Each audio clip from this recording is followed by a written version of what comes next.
Hello दोस्तों, आप सभी का फिर से उतरन के नए एपिसोड में हार्दिक स्वागत है। आज का एपिसोड बहुत ही ज़्यादा मज़ेदार होने वाला है क्योंकि कल तक के एपिसोड में हमने देखा था कि नंदिनी की सच्चाई आकाश को पता चल जाती है क्योंकि आकाश ने नंदिनी के माथे पर लगी हुई उस पट्टी को हटा दिया होता है जिस पट्टी के पीछे नंदिनी ने अपनी चोट को छुपा रखा होता है। और जैसे ही आकाश को पता चलता है कि नंदिनी फंस गई है तो नंदिनी आकाश को गुस्से में बोलती है कि मैं तुम्हें मेरे बारे में यह सब चीज़ें कौन बता रहा है और तुम्हें मेरे खिलाफ कौन भड़का रहा है आकाश। और यह बात बोलकर नंदिनी गुस्से में हो जाती है। तभी आकाश बोलता है कि अच्छा ही हुआ कि मुझे तुम्हारे बारे में सारी सच्चाई का पता चल गया है और जो भी चीज़ें तुम घर में कर रही हो उन सब के पीछे तुम्हारे ही हाथ है। अब मुझे यह सारी बातें पता चल गई है नंदिनी, तुम मेरी मीठी को क्यों मारना चाहती हो? तुम मुझे पहले ये बताओ नंदिनी। तभी नंदिनी गुस्से में बोलती है कि आकाश, मैं तुम्हें पाना चाहती हूँ और तुम्हें पाने के लिए मैं कुछ भी कर सकती हूँ और चाहे मुझे उसके लिए तुम्हारी मीठी को भी रास्ते से हटाना पड़ेगा तो मैं यह भी करूँगी। और यह बात सुनकर आकाश बहुत ही ज़्यादा गुस्से में हो जाता है और वह जैसे ही नंदिनी के ऊपर हाथ उठाने को होता है तभी हमें देखने को मिलता है कि पीछे से रानी की आवाज़ सुनाई देती है और रानी को देखकर आकाश शांत हो जाता है। तभी पीछे से रानी बोलती है कि पापा, क्या बात हुई है? आप चमेली को क्यों डांट रहे हो? तभी आकाश रानी के पास आ जाता है और बोलता है कि बेटा, कोई बात नहीं हुई है, तुम इतनी टेंशन क्यों ले रही हो? ये तो हम दोनों के बीच की बातें हैं। तभी दूसरी तरफ से चमेली रानी को बोलती है कि हम दोनों तो बस बेटा एक दूसरे से ऐसे ही बातें कर रहे हैं। बेटा तुम ज़्यादा टेंशन मत लो, तुम अपने रूम में जाकर चली जाओ और जाकर पढ़ लो।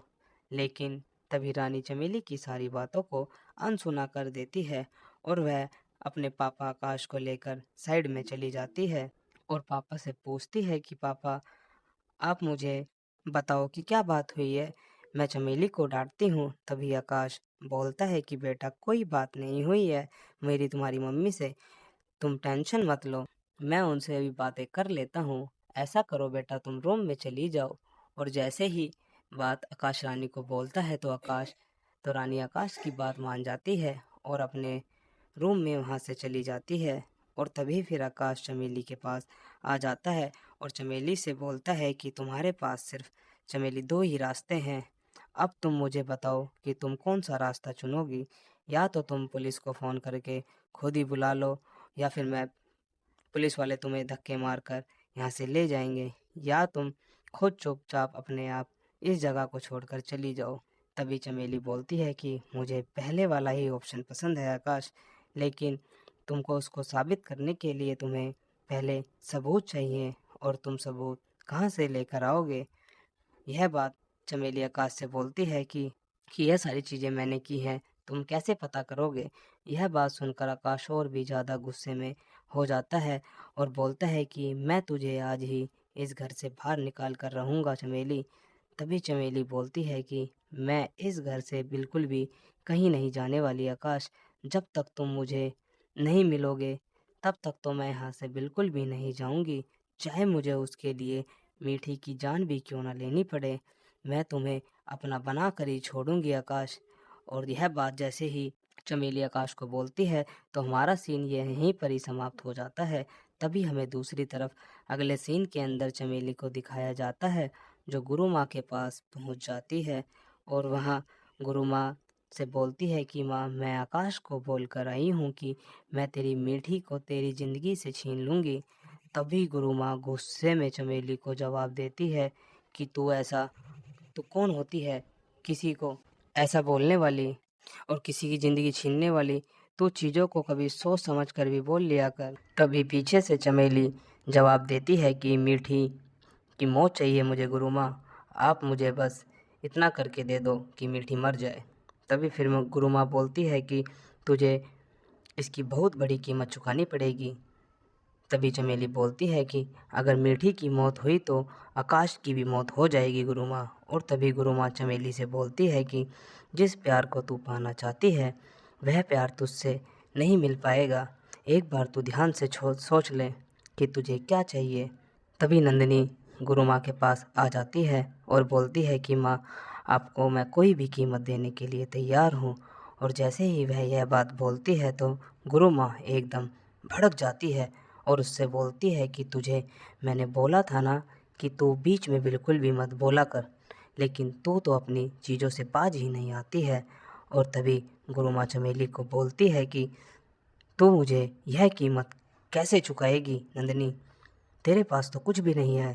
तभी चमेली गुरु माँ से बोलती है कि अगर मीठी ही नहीं रही तो आकाश भी जिंदा नहीं रह पाएगा गुरु माँ, और आकाश भी मर गया तो यह सारी प्रॉपर्टी मेरी बेटी रानी की हो जाएगी, और रानी सिर्फ मेरी ही बात मानेगी, जैसे मैं उसको बोलूँगी वह वैसा ही करेगी। और यह बोलकर गुरु माँ से उसका मन शांत हो जाता है और यह सीन वहीं पर ही समाप्त हो जाता है। तभी हमें अगले सीन के अंदर आकाश और नानी को दिखाया जाता है, जो एक पंडित जी के पास मंदिर में बैठे होते हैं। पंडित जी आकाश और नानी को बताते हैं कि कोई बंदा है जो बड़ी ज़ोर शोर से मीठी के मरने की तैयारी कर रहा है। पंडित जी की यह बात सुनकर आकाश और नानी दोनों ही डर जाते हैं। आकाश बोलता है कि पंडित जी, आप कुछ करो, ऐसा अनर्थ बिल्कुल भी नहीं होना चाहिए पंडित जी। तभी पंडित जी बोलते हैं कि तुम मीठी के पति हो, तुम्हें उसका कवच बनना होगा, और तुम यहाँ पर रहकर 108 बार दुर्गा कवच का पतन करना होगा। और जैसे ही यह बात आकाश गुरु माँ की सुनता है तो माँ आकाश को यह भी बताती है कि जब तुम इन पाठ को करोगे तो तुम्हारी काफ़ी सारी कठिनाइयों का सामना करना पड़ेगा। तुम्हारा मन उस टाइम पर बहुत ज़्यादा विचलित होगा, क्योंकि बुरी शक्तियाँ तुम्हें यह करने से रोकेंगी, लेकिन तुम्हें अपनी जगह से बिल्कुल भी नहीं उठना है आकाश, और उस पाठ को पूरा करना है। और यह बोलकर आकाश और नानी वहाँ से चले जाते हैं और हमारा यह सीन वहीं पर ही समाप्त हो जाता है। तभी हमें अगले सीन के अंदर विष्णु को दिखाया जाता है, जो मुक्ता से कॉल पर बात कर रहा होता है, और मुक्ता से उसका हाल चाल जैसे ही पूछ रहा होता है तो मुक्ता को वह सारी बातें बता देता है जो चीज़ें मीठी के साथ में हुई हैं। और मुक्ता जैसे ही मीठी के बारे में यह सब बातें सुनती है तो वह परेशान हो जाती है और वह विष्णु से बोलती है कि मैं अभी विष्णु वहीं पर ही आ रही हूँ। तभी विष्णु उसको यहाँ पर आने से रोक लेता है और बोलता है कि तुम्हें यहाँ पर आने की कोई ज़रूरत नहीं है मुक्ता, और बोलता है कि तुम सिर्फ मानव का ख्याल रखो, बस बाकी यहाँ सब चीज़ें तुम मेरे ऊपर छोड़ दो, मैं अपने आप देख लूँगा। और फिर हमारा यह सीन वहीं पर ही समाप्त हो जाता है। तभी हमें दूसरी ओर आकाश को दिखाया जाता है, जो दुर्गा पाठ कर रहा होता है, और आकाश के साथ में माँ भी बैठी होती है। माँ आकाश को बोलती है कि बेटवा, बस तू अपना ध्यान मत हटाना, बस ऐसे ही अपना ध्यान यहीं पर लगा के रखो। और फिर दुर्गा माँ से प्रार्थना करती है कि माँ, बस मेरे बेटे का ध्यान ना हटे, तुम हमारी रक्षा करना माता रानी।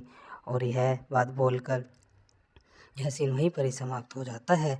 तभी हमें अगले सीन में मुक्ता को दिखाया जाता है, जो अपनी दादी से बात कर रही होती है, और उसकी दादी विष्णु के बारे में उसको भड़का रही होती है कि तूने कैसे बंदे से शादी कर ली है, हर टाइम जो बंदा कुछ ना कुछ कांड में फंसता ही रहता है। और फिर दादी बोलती है कि ऐसा क्यों बोल रही हो। तभी दादी बोलती है कि तूने मेरी एक भी बात नहीं मानी थी, और तू आज इन सभी चीज़ों को भुगत रही है, और यह सभी चीज़ें तेरे साथ इसीलिए हो रही हैं। और फिर मुक्ता दादी को बोलती है कि दादी, विष्णु बहुत ही अच्छे हैं, दादी आप ही उनको नहीं समझ पा रही हो। और यह बात मुक्ता दादी से बोलती है, और यह सीन हमारा वहीं पर ही समाप्त हो जाता है। और अगले सीन में हमें फिर नानी और मीठी को दिखाया जाता है, जो दोनों रूम के अंदर बैठे होते हैं। जैसे ही मीठी की आंखें खुलती है तो मीठी नानी से बोलती है कि नानी, क्या आप मेरे लिए पानी ला सकती हो।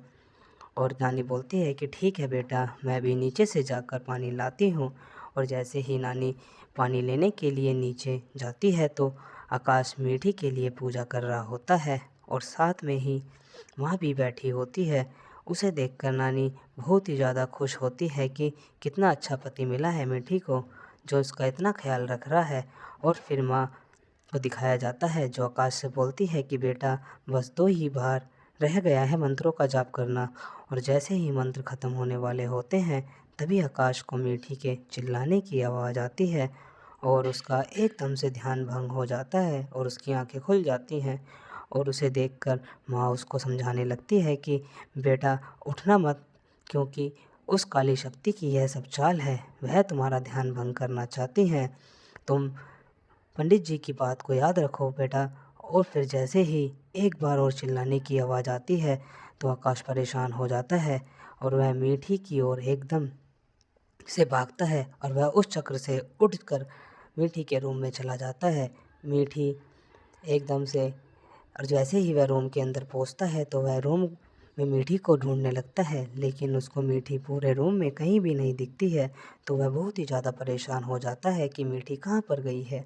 लेकिन मीठी एकदम से आकाश के पीछे से आकर गले लग जाती है और तभी आकाश बोलता है कि मीठी तुम ठीक तो हो ना? मुझे तुम्हारी कितनी ज़्यादा चिंता हो रही थी, क्योंकि मैंने अभी तुम्हारे चिल्लाने की आवाज़ सुनी थी। तो तुम्हें कुछ हुआ तो नहीं है क्या मीठी? तभी मीठी बोलती है कि आकाश तुम मेरी चिंता मत करो आकाश, मैं बहुत ठीक हूँ, अब मुझे कोई दिक्कत नहीं है। और फिर जैसे ही वह आकाश के गले लग जाती है तो आकाश के कान में कुछ बात बोलती है तो आकाश को लगता है कि यह तो मीठी नहीं है। वह बोलती है कि मैंने तेरा ध्यान भंग कर दिया है, तुझे पंडित जी ने 108 बार दुर्गा जाप करने के लिए बोला था, लेकिन तूने तो यह जाप पूरा ही नहीं किया और तू उठकर सीधा मेरे पास आ गया। अब तुझे मुझसे कौन बचाएगा? और जैसे ही यह बात आकाश सुनता है तो आकाश शॉक हो जाता है और वह मीठी की ऐसी आवाज़ सुनकर समझ नहीं आ रहा होता है कि उसको कि यह कौन है। और जैसे ही वह कुछ बोलने को होता है तभी यह सीन वहीं पर ही समाप्त हो जाता है। अगर आप सभी को हमारा आज का एपिसोड अच्छा लगा हो तो आगे के एपिसोड को देखने के लिए हमारे चैनल को सब्सक्राइब करें। धन्यवाद।